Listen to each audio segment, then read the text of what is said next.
특별히 이번 여름 성경학기에 준비된 주제는 포스트 코로나 시대와 공존해야 할 교회와 주일학교에게, 특별히 사역자에게 중요한 대안을 모색해주는 시간이 아니었나 싶습니다.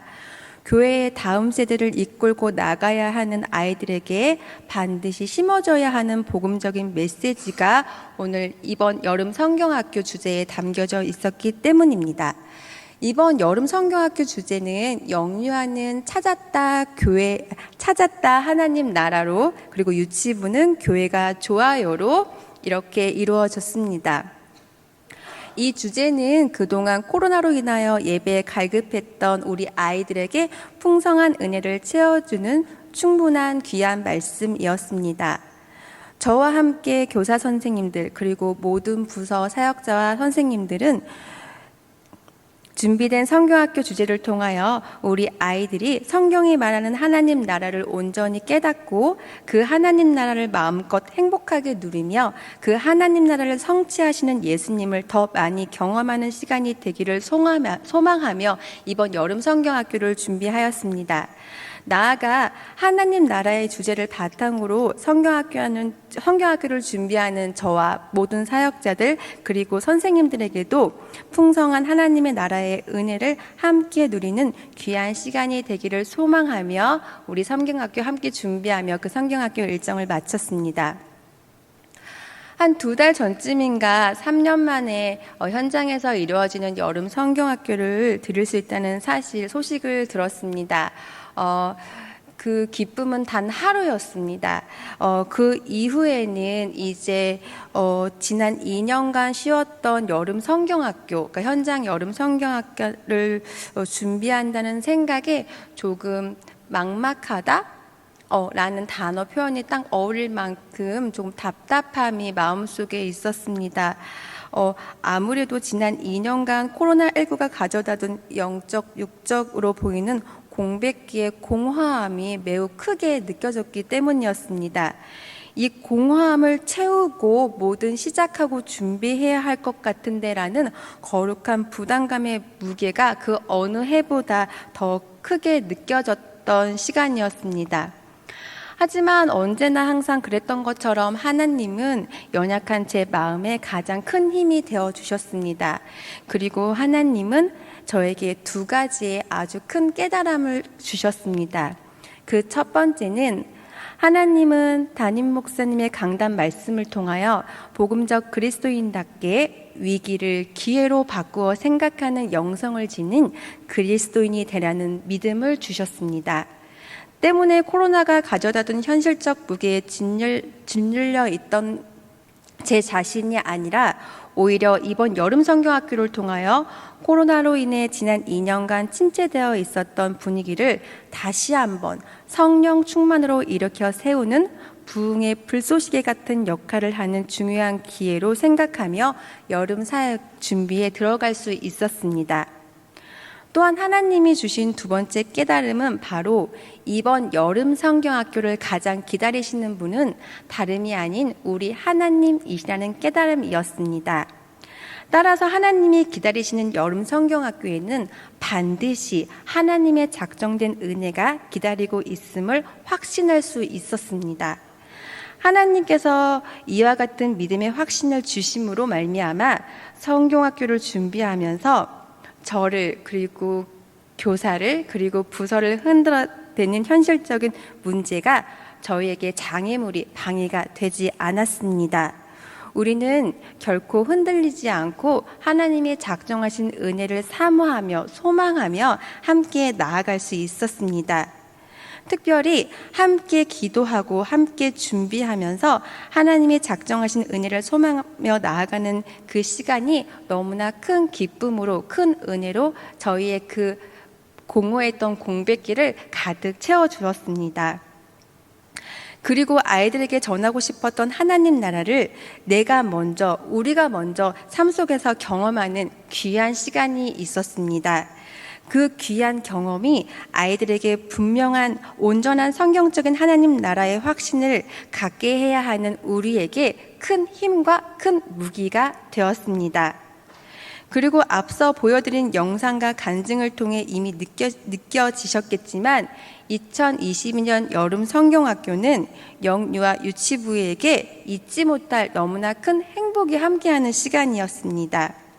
왜냐하면 앞서 말씀드린 것처럼 여름 성경학교는 코로나로 인하여 침체되었던 많은 부분이 회복되고 채워지는 시간이 되었기 때문입니다. 교사들에게는 함께 기도하며 함께 준비하면서 코로나로 인하여 공허했던 영과 육이 하나님이 주시는 새 힘을 얻고 풍성한 은혜가 회복되는 것을 경험하는 귀한 시간이 되었습니다. 또한 코로나로 인하여 확연히 저조하게 떨어져 있어서 너무나 저희를 힘들게 했던 주일 예배 출석률이 코로나 이전의 출석률과 별반 차이가 없을 정도로 큰 회복세를 보였습니다. 약 2년간 주일학교 출석률은 특히 우리 부서 같은 경우는요, 재적 대비 20-30%밖에 아이들의 출석률이 약 2년간 그렇게밖에 못 미쳤습니다. 하지만 이제 현재 그 출석률은 이번 여름성교학교와 주일 출석률을 따져보면 재적 대비 70-80%의 출석률로 매우 큰 회복세를 보였습니다. 또한 부서실이 너무 좁다고 느껴지는 은혜를 경험하기도 하였습니다. 그래서 더 큰 공간을 위하여 교사들과 함께 조금 더 넓은 공간을 찾아다니며 땅밟기를 해야 하나라는 저희들만의 농담 섞인 귀한 행복한 시간도 가질 수 있었습니다. 또 하나의 행복한 고민에 빠지기도 했는데요. 심지어 게다가 아이들이 너무 많이 와주셔서 교사 부족으로 아주 행복한 고민에 빠지게 되는 색다른 은혜를 경험하는 시간이 되기도 하였습니다. 그래서 지금 이 순간 잠깐 제가 틈새 광고를 좀 해보자면요. 성도님들 도와주세요. 교사가 부족합니다. 저희도 부족하고 초등부도 부족하고 네, 잘했대요. 초등부 전도사님이. 중고등부도 부족합니다. 청년부 부족한가요? 네. 이렇게 하나님의 은혜가 넘쳐 저희 지금 주일학교 또 청년부까지 교사가 부족한 것이 사실입니다. 그래서 앞부분에서 잠깐 말씀드렸던 것처럼 저도 여자이기에 저도 매우 바쁩니다. 지금 성경학교 결과 보고도 해야 하고 말씀도 전해야 하고 틈새를 이용하여 교사 구인도 해야 합니다. 하지만 저는 이 모든 것을 해내는 여자입니다. 그래서 용기 있게 다시 한번 부탁드립니다. 교사를 원하시는 분은 본관 건물 3층 영유아 유치부 앞으로 주일날 와주시면 됩니다. 감사합니다.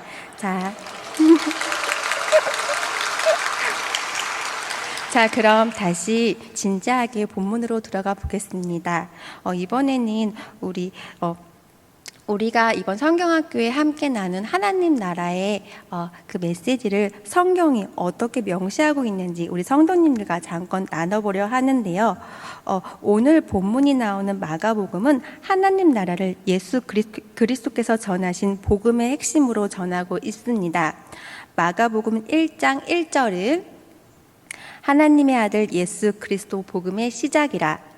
이 절은 이후에 나오는 이야기가 복음이고 복음의 대상이 하나님의 아들 예수 그리스도임을 분명히 하고 있습니다. 복음은 하늘로부터 온 구원, 즉 가장 참되고 온전한 의미에서 인간에 주어지는 소식입니다. 이 소식 복음은 조건 없는 하나님의 선물입니다. 성경에 말하는 예수님이 오시기 이전에 활동했던 선지자들은 모두 하나님께서 장차 백성들의 행위 결과에 따라서 하나님이 어떻게 행하시게 될 건지를 선포하였습니다. 전형적으로 선지자들은 백성들의 반역 및 우상 숭배와 관련해서 그들이 회개한다면 심판 대신에 구원이 있을 것이지만 회개하지 않으면 심판을 받게 될 것이라는 멸망의 예언을 선포하였습니다. 하지만 하나님이 전하신 복음, 가르침은 달랐습니다. 예수님의 가르침은 기쁨의 소식이었고 그 기쁜 소식은 선포로 끝나는 것이 아닌 성취의 언어로까지 표현되었습니다. 다음의 말씀 마가복음 1장 15절을 살펴보면 이 사실을 분명하게 알 수 있습니다. 때가 찼고 하나님의 나라가 가까이 왔으니 회개하고 복음을 믿으라. 이 예수님의 말씀에는 다음에 중요한 4가지의 메시지가 담겨져 있습니다. 첫 번째, 예수님은 백성들에게 하나님의 행하실 때가 이제 이르렀다는 것을 선포하시며, 두 번째, 하나님이 행하시는 것은 바로 하나님 나라의 도래라는 사실입니다. 또한 세 번째, 하나님이 행하시는 것은 1차적으로 위협이 아니라 일종의 복음이며, 네 번째, 그리고 하나님이 행하시는 것에 대한 그리스도인들의 적절한 반응은 오직 믿음입니다. 그리고 예수님은 마가복음 10장 14절에서 예수께서 보시고 노하시며 이르시되 어린아이들이 내게 오는 것을 용납하고 금하지 말라. 하나님 나라가 이런 자의 것이니라 말씀하시며, 오직 믿음을 가진 특정한 사람만이 하나님 나라의 일부가 되어 그 나라가 가져다 주는 특권을 누리고 속한 자가 될 수 있다고 전하셨습니다. 지금까지 내용을 간단하게 정리해서 말씀드리면, 예수님이 이 땅에 오심과 동시에 하나님 나라가 이루어졌음을 선포하셨으며, 이를 믿는 누구에게나 하나님 나라는 성취가 약속되었습니다. 이러한 성경이 말하는 복음의 핵심을, 이 어려운 말씀을 이번 성경학교 동안 우리 아이들이 함께 나눴습니까? 믿으십니까? 물론 아이들 눈높이에 맞게 아주 쉽고 간결하게 말씀과 놀이와 활동을 통하여 아이들에게 이 복음적 메시지, 하나님 나라의 메시지를 전하여 주었습니다. 지금은 비록 아이들이 우리가 전하는, 성경이 전하는 그 복음의 메시지, 하나님 나라를 100% 이해하지 못할지라도 살아계신 하나님의 말씀이 우리 아이들의 마음에, 믿음에 차곡차곡 심겨졌으리라 믿어 확신합니다. 이렇게 성경학교에 준비된 모든 순서를 통하여 우리 아이들이 하나님 나라를 자신의 삶 속에서 찾아가고, 아이들의 삶을 통하여 하나님 나라가 확장되어 나아가길 저와 그리고 모든 사역자와 모든 선생님들이 함께 소망하며 이번 성경학교를 진행하였습니다. 성경학교를 매년 해냄으로써, 또 성경학교 여러 교회 사역을 해내는 사역자로서 주어지는 또 다른 부담감, 큰 부담감이 있습니다. 그것은 아이들에게 분명한 복음의 메시지를 전달해 줘야겠다는 의무와 책임감입니다. 가끔은 아이들이 어른도 이해하기 어려운 이 말씀을 이해할 수 있을까 하는 믿음 없는 질문도 던져보지만, 원색적인 복음을 전해줘야 한다는 의무와 책임감은 시대가 흐를수록 더 거룩한 부담감으로 저에게, 모든 사역자에게 다가오는 것 같습니다. 그리고 그럴 때마다 다시금 찾아보는 말씀 중에 하나가 사사기입니다. 사사기는 거룩한 부담감을 포기하며 다음 세대를 다른 세대로 만들어버린 민족, 바로 이스라엘의 백성들의 이야기입니다. 사사기 2장 10절 말씀을 보면 그 세대의 사람도 다 그 조상들에게로 돌아갔고, 그 후에 일어난 다른 세대는 여호와를 알지 못하며 여호와께서 이스라엘을 위하여 행하신 일도 알지 못하였더라 라고 적혀져 있습니다. 사사시대는 영적으로나 도덕적으로, 정치적으로나 사회적으로 너무 암담했습니다. 그래서 사사시대를 암흑시대라고 부릅니다. 사사시대의 모습을 보면 대개 이러한 사이클을 이룹니다. 죄악, 징벌, 강구, 구원, 죄악, 징벌, 강구, 구원. 이러한 사이클의 악순환입니다. 왜 그랬을까요? 출애굽 1세대들은 불순종하면서 광야에서 모두 죽게 되었습니다. 그리고 출애굽 2세대들은 믿음으로 가나안을 정복했습니다. 그럼에도 불구하고 그 다음에 일어난 3세대들의 이야기가 사사기의 내용입니다. 그런데 이 사사기 시대 이전 사람들은 자녀들에게 하나님의 온전한 이야기를 전해주지 않았습니다. 그래서 사사기 시대 사람들은 하나님이 이스라엘을 위하여 행하신 일도 알지 못했다고 말합니다. 한 세대에 하나님을 알지 못하는 세대로, 한 세대만에 하나님을 알지 못하는 세대로 전락해 버린 것입니다. 이렇게 사사기 이전의 이스라엘의 신앙의 선배들은 다음 세대를 다른 세대로 만들어버리는 최악의 죄를 범해버렸습니다. 사랑하는 성도님들, 우리는 반드시 기억해야 합니다. 다음 세대에게 전해야 하는 복음, 하나님 나라의 소식은 하나님 나라를 살아가는 그리스도인이라면 하나님 나라의 확장을 위하여 반드시 감당해야 하는 너무나 중요한 사명입니다. 복음, 이 하나님 나라의 비밀은 어떤 사람들에게는 알려져 있지만 어떤 사람들에게는 알려져 있지 않는 말씀입니다. 이는 일반적인 어린이집에서도 학원에서도 학교에서도 절대 가르쳐 줄 수 없는 비밀입니다. 이 비밀은 오직 예수님을 믿으며 예수님께서 말씀하신 비유들을 이해하는 자들에게만 알려지게 되어 있습니다. 따라서 이 비밀, 복음을 전해줘야 하는 곳은 바로 교회밖에 없습니다. 복음 안에서 다음 세대들을 향한 교회는 우리 아이들에게 예수 그리스도가 너희가 살아가야 하는 세상에 꼭 필요한 분이며 너희가 있는 그곳이 이미 시작된 하나님 나라와 앞으로 완성될 하나님 나라라는 믿음을 우리 아이들에게 채워주도록 노력해야 합니다. 다시 한번 강조하며 말씀드립니다. 교회는 앞서 말한 비밀을 알고 깨달았다면 우리 다음 세대들에게 온전히 전해주는 것이 우리의 사명임을 잊지 말아야 합니다.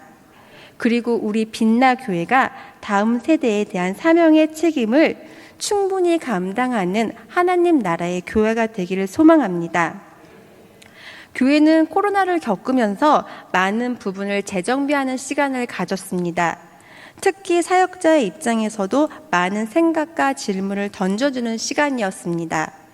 그 중에 하나가 다음 세대들을 위하여 교회가 반드시 물려줘야 할 것이 무엇인가를 깊이 생각해 보게 하는 시간이었습니다. 그리고 너무나 중요한 사실을 깨달았습니다.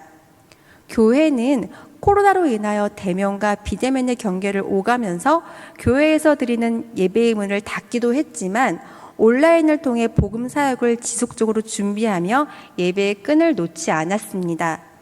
이것이 가능했던 이유는 바로 온 세상의 주관자이신 하나님께서 우리와 함께하고 계신다는 믿음 때문이었습니다. 그리스도의 영, 즉 성령 하나님께서 우리와 함께 하시기 때문에 우리 안에 내주하시는 예수 그리스도의 능력으로 각자의 자리에서 나의 예배, 우리의 예배를 지킬 수가 있었습니다. 예수님이 함께 하시는 그곳이, 내가 있는 그곳이 하나님 나라이기 때문에 하나님 나라가, 하나님 예배가 온전히 드려질 수 있었고 지속될 수 있었고 하나님 나라가 확장될 수 있었습니다. 이런 깨달음이 주어졌다면 사역자로서, 교회로서 당연히 아이들에게 이 놀라운 비밀과 이 놀라운 깨달음을 전해야 하는 것이 우리의 의무와 책임임을 우리는 잊지 말아야 할 것입니다. 또 하나 우리가 우리의 사명을 지키며 잊지 말아야 할 사실이 있습니다. 성경이 말하는 나라는 사탄에 대해서도 사용됩니다. 마가복음 3장 24절에서 25절 말씀을 살펴보면 만일 나라가 스스로 분쟁하면 그 나라가 설 수 없고 만일 사탄이 자기를 거슬러 일어나 분쟁하면 설 수 없고 망하니라. 이처럼 세상은 사탄의 영역으로 여겨졌고 사람들은 그의 지배 아래에 놓여져 있습니다. 따라서 우리는 이렇게 생각해 볼 수 있습니다. 하나님 나라가 가까이 왔다고 말하는 것은 하나님의 지배를 받는 새로운 영역이 세워지고 있다는 것을 말하는 것이고, 현재 사탄이 이 세상을 주관하고 있기 때문에 그것은 사탄의 영역을 침공해서 원수로부터 영토와 백성을 회복한다는 것을 의미하게 된다고도 볼 수 있습니다. 따라서 우리는, 교회는 항상 영적인 긴장감을 가져야 합니다. 우리는 명심해야 합니다. 교회가 다음 세대를 지키지 않으면 세상이 우리의 다음 세대를 빼앗아 갑니다. 우리가 다음 세대를 지키지 않으면 다음 세대는 하나님 나라가 아닌 사탄의 영역으로 존재하게 된다는 것을 우리를 반드시 기억해야 합니다. 빌립보서 2장 15절에서 16절 말씀이 있습니다. 이 말씀은 이는 너희가 흠이 없고 순전하여 어그러지고 거스르는 세대 가운데서 하나님이 흠없는 자녀로 세상에서 그들 가운데 빛들로 나타나며 생명의 말씀을 밝혀 나의 다름질이 헛되지 아니하고 수고도 헛되지 아니하므로 그리스도의 날에 내가 자랑할 것이 있게 하려 함이라. 우리는 매주일 강단에서 이 말씀을 선포합니다. 이 말씀은 지난 33년간 빛나교회와 함께하며 매 주일마다 우리의 입술을 통하여 빛나교회 성전을 가득 채웠던 하나님의 말씀입니다. 우리는 이 하나님이 주신 귀한 말씀, 하나님이 빛나교회에 선물해 주신 이 말씀을 앞으로 30년, 300년의 빛나교회를 책임져 줄 다음 세대들에게 온전히 전해야 할 사명을 가지고 있습니다. 그리고 이 사명을 기억하며 함께 기도하고 함께 수고하는 빛나교회 공동체가 되기를 진심으로 소망합니다. 기도하겠습니다.